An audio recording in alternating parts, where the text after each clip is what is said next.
And then if you kind of know my style, I like whimsical. I like cascading. And the other thing that's important when you're putting things in vases of water is to make sure all of the leaves and extra things are not in the water, because it will cause your water to grow bacteria much faster than it would otherwise.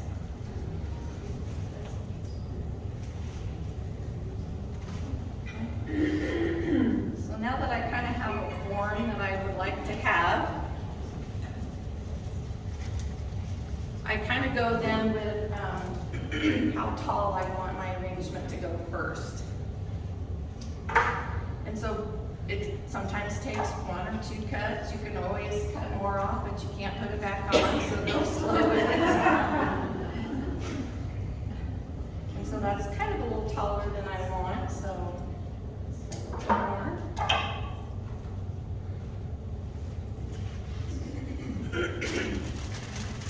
Let's see.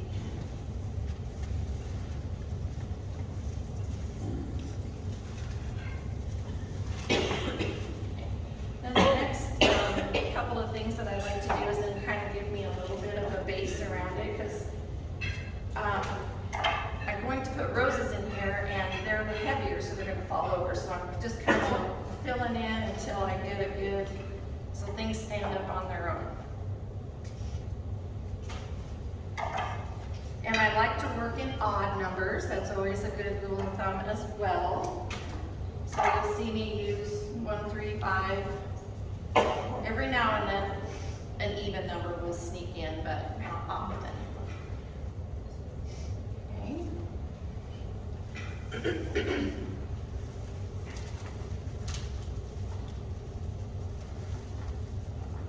And then my next item will be my roses. And always try to keep a few of the leaves on your roses if you design with them at all. It helps the roses open up. If all of the leaves are stripped off, they tend to just kind of stop wherever they're at in bloom when you do that.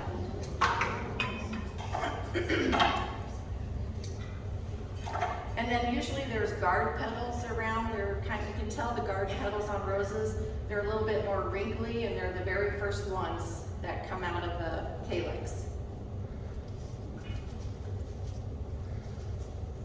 So I'm just going to kind of surround this lily with the roses.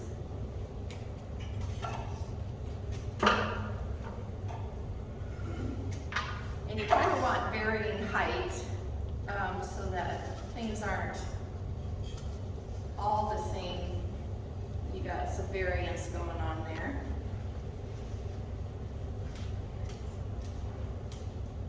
So when I design, I usually look for my larger focal flower, kind of a little bit medium flower. Your more of your filler flowers is like this, and then we'll add a few more fillers in there too.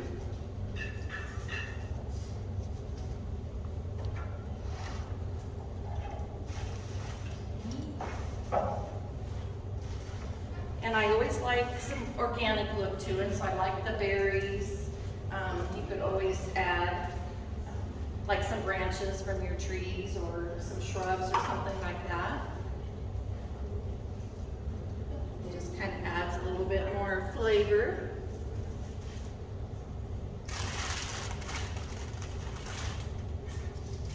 And I usually have a big mess in my shop. So I'm trying to be really careful in here today. You don't need to be careful. This guy's a little tiny. So it doesn't hurt to take them out if you don't like where they're placed. And then sometimes they all just have their own little character, and if they just want to be one way, let them be. You can't force them to bend in a way they're not going to go. And sometimes it works out great. And you can kind of see it just falls to the side like I want And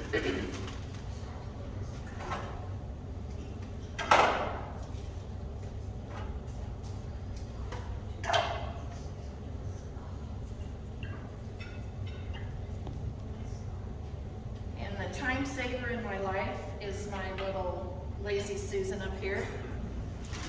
So I can keep spinning it, see what it looks like without having to pick it up and scoot it.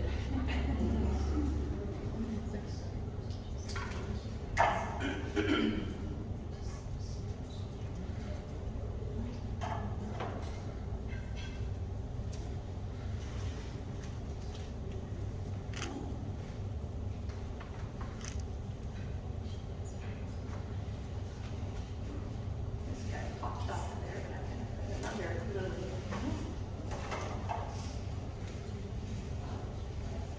And a good way to get lilies to pop open is to put them in warm water. So give them a fresh cut and then put them in warm water if you're in a hurry and you need them to bloom.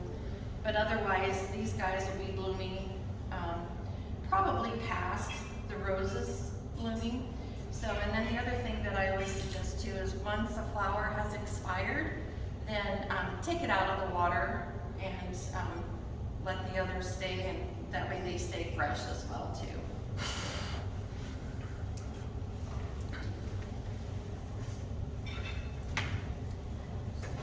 Okay, just a couple more things, and this one's going to be kind of finished up for us.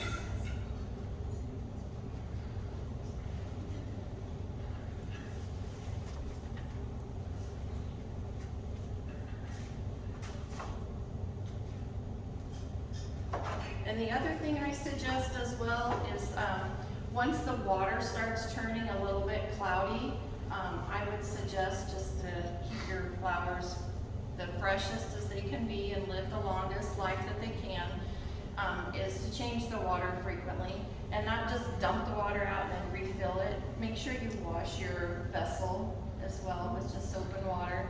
And then a little other tip is a little couple drops of vinegar, white vinegar, and like a teaspoon of sugar, and that will keep your flowers drinking as well.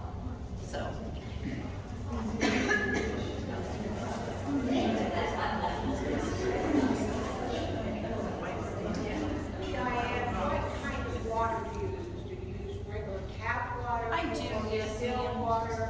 No, I just use regular tap water. Yep. And that's why, you know, the little bit of vinegar and sugar, like I said, just helps the water. Because even well water, I have well water at my home and stuff, and just changing it frequently, and then that little titch of vinegar just kind of keeps the water clear a little bit longer. So, okay.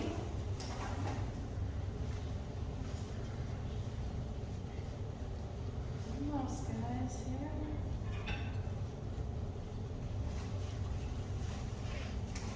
And then make sure also when you do your flower cuts that you do it like at a 45-degree angle. That way when it's at an angle and it sits in the vase, it doesn't find a flat spot in your vase, and then it can't drink as well. And so then that will also kind of trim down the days of their lives. So.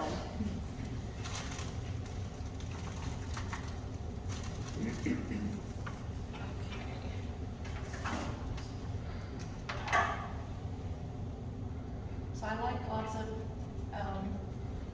different textures and feeling on the flowers, and it just is fun to just kind of be creative, and like I said, just let them be who they want to be in the vase.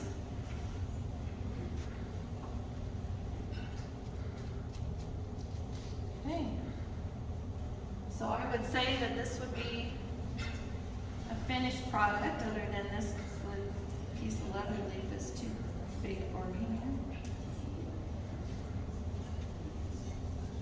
here. So there's that one, and you can put a little ribbon in it if you like. And sometimes the vessel, I don't think, requires a ribbon. And then sometimes it's just the finishing, it's like the frosting on the cake.